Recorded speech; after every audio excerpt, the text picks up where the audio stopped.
Hello friends, welcome on my YouTube channel Nursing Dignity. Friends, today we will discuss our topic that is family planning and we were discussing about the contraception methods. So आज हम discuss करेंगे एक new topic that is contraception. Last video में हमने discuss किया था natural method of the contraception. Means ऐसे method जिनके अंदर जो हमारी बॉडी है उसकी जो फिजियोलॉजी है उसके अकॉर्डिंग उसका यूज में लेके हम जो कॉन्ट्रासेप्टिव्स है उन्हें यूज में लेते हैं. इसमें कोई भी एक्सटर्नल जो मैकेनिकल जो डिवाइस है वो यूज में नहीं लेते. लेकिन आज हम पढ़ेंगे इसके other types that is barrier method, intrauterine method and hormonal method. These all are the temporary methods. तो हम आज इनके बारे में वन बाय वन करके बात करेंगे. First one is the barrier method. As the name indicating itself, barriers means एक बैरियर डेवलप कर देना जिसके कारण जो मेल और जो फीमेल, जो मेल स्पर्म है और जो फीमेल ओवम है वो यूनाइट नहीं हो पाएंगे. और जब वो यूनाइट नहीं हो पाएंगे तो उनके अंदर जो फर्टिलाइजेशन है वो नहीं हो पाएगा. तो इस मेथड का यूज करके हम इजीली जो अनवांटेड प्रेगनेंसी उससे प्रिवेंट कर सकते हैं और एक इफेक्टिव कॉन्ट्रासेप्टिव मेथड की तरह इस यूज में ले सकते हैं. तो फर्स्ट वन हम बात करते हैं बैरियर मेथड के बारे में. बैरियर मेथड के अंदर हम मेनली थ्री मेथड यूज में लेते हैं. First one is physical, second one is chemical, third one is the combined. इसमें हम फिजिकल और केमिकल दोनों को यूज में लेते हैं. फर्स्ट वन की हम बात करते हैं फिजिकल.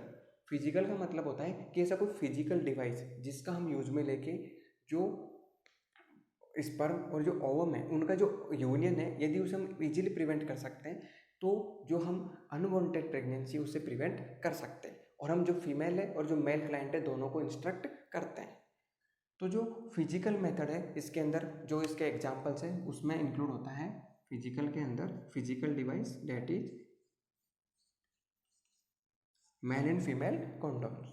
इसके बाद में आता है केमिकल मेथड. केमिकल के मतलब होता है कि ऐसा केमिकल जो स्पर्मिसाइड इन द नेचर हो. स्पर्मिसाइड का मतलब होता है कि जो स्पर्म है उसे कील कर दे, जो उसकी एफिकेसी है उसको जब वो रिड्यूस कर देगा तो वो एकदम इनएक्टिव हो जाएगा. तो जो हम केमिकल्स इसमें यूज में लेते हैं जिसके अंदर हम मेनली जो जेली क्रीम्स ये यूज में लेते हैं. थर्ड वन जो है वो इम्पोर्टेंट है that is combined method. Combined के अंदर हम जो बहुत फिजिकल और केमिकल मेथड यूज में लेते हैं. कंबाइंड के अंदर सबसे पहले आता है वेजाइनल स्पंज. जो वेजाइनल स्पंज है ये गवर्नमेंट के थ्रू भी फ्री सप्लाई किया जाता है.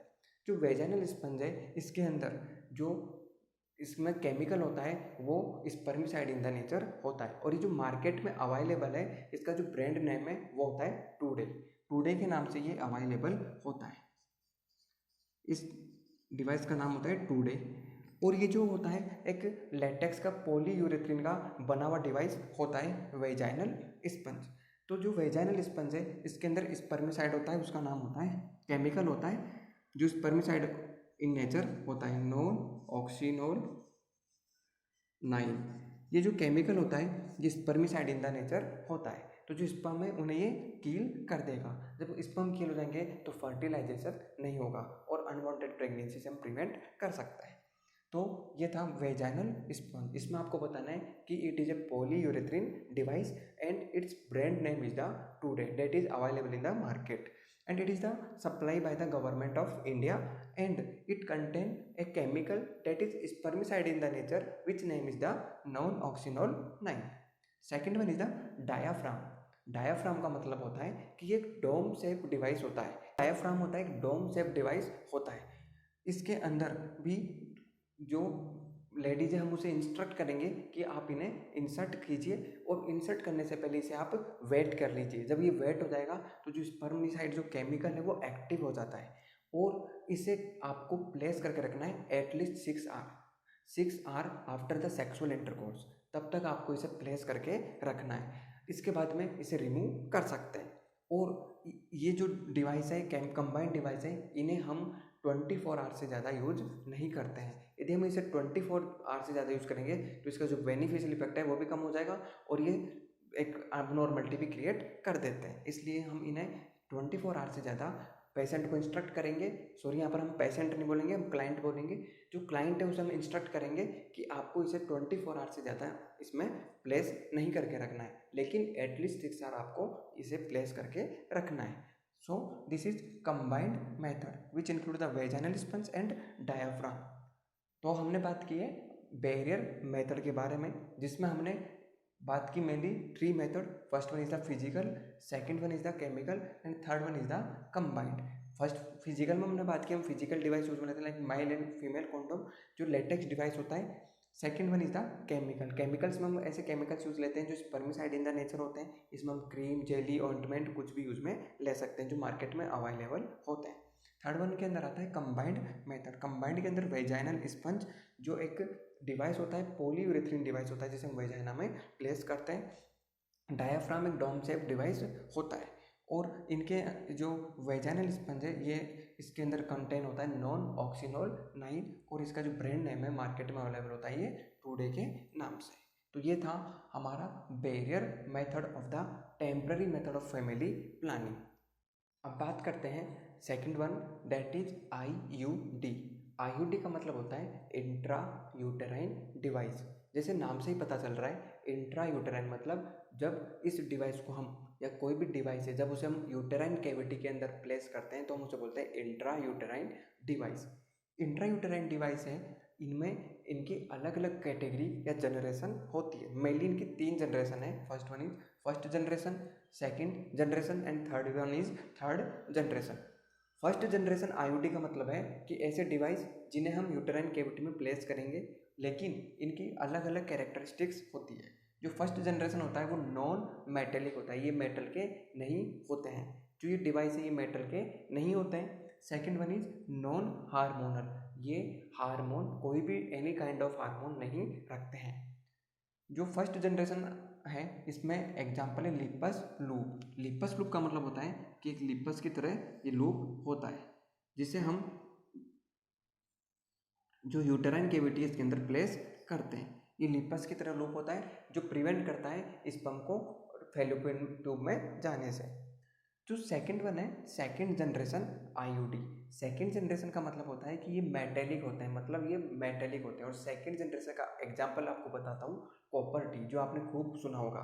जो कॉपर टी होती है सेकंड जनरेशन IUD का एग्जांपल होती है. जो कॉपर टी होती है एक मेटेलिक डिवाइस होती है. हमें पता है कॉपर टी के अंदर कॉपर होता है.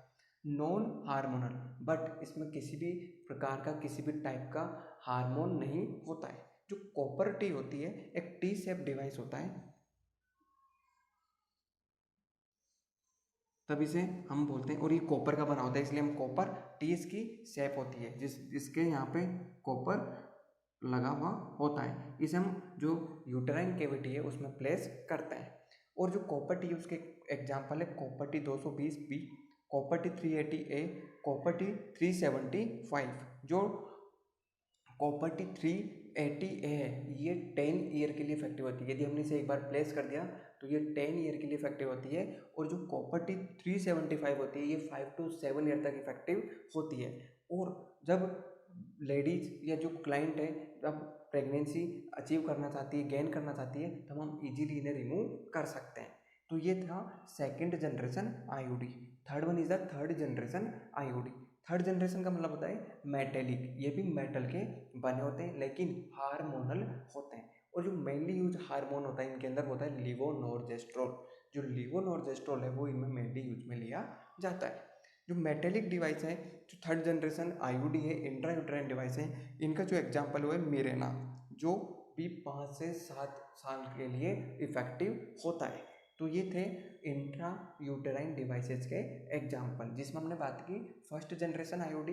इसमें मैंने बताया आपको कि नॉन मेटेलिक नॉन हार्मोनल होते हैं, मतलब इनमें कोई भी मेटल का यूज में नहीं लेते, मतलब ये इनर्ट डिवाइस होते हैं, इनएक्टिव डिवाइस होते हैं. इनमें किसी भी प्रकार का एनी काइंड ऑफ हार्मोन या कोई केमिकल नहीं होता है. नॉन मेटेलिक होते हैं, प्लास्टिक हम इसे बोल सकते हैं. इसका मैंने आपको एग्जाम्पल बताया, कोई लिपस हो गया, लिपस लूप हो गया, लूप लाइक स्ट्रक्चर, कोई रिंग हो गई जिसे हम यूटेराइन कैविटी में प्लेस करेंगे, जिससे जो स्पर्म और ओवम है उन दोनों का यूनियन नहीं हो पाएगा क्योंकि जो फैलोपियन ट्यूब है इसे ये ब्लॉक कर देगा.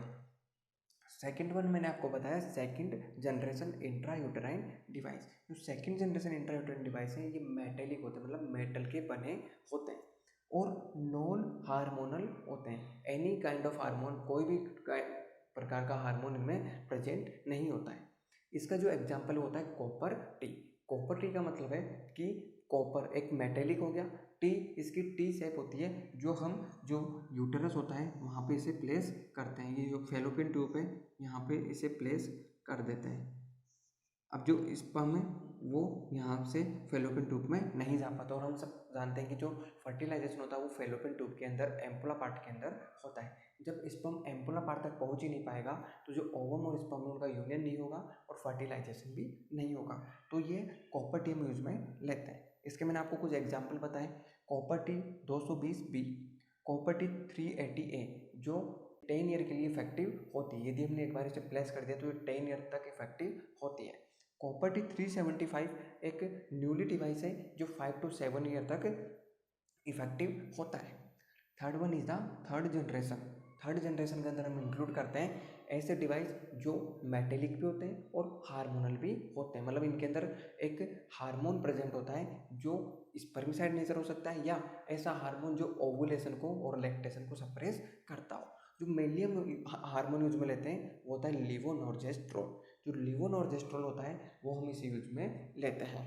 तो जो इसके एग्जाम्पल मैंने आपको बताया वो बताया मिरेना, जो भी इफेक्टिव होता है फॉर 5 to 7 ईयर। अब हमारा इसके अंदर बचता है हार्मोनल मेथड।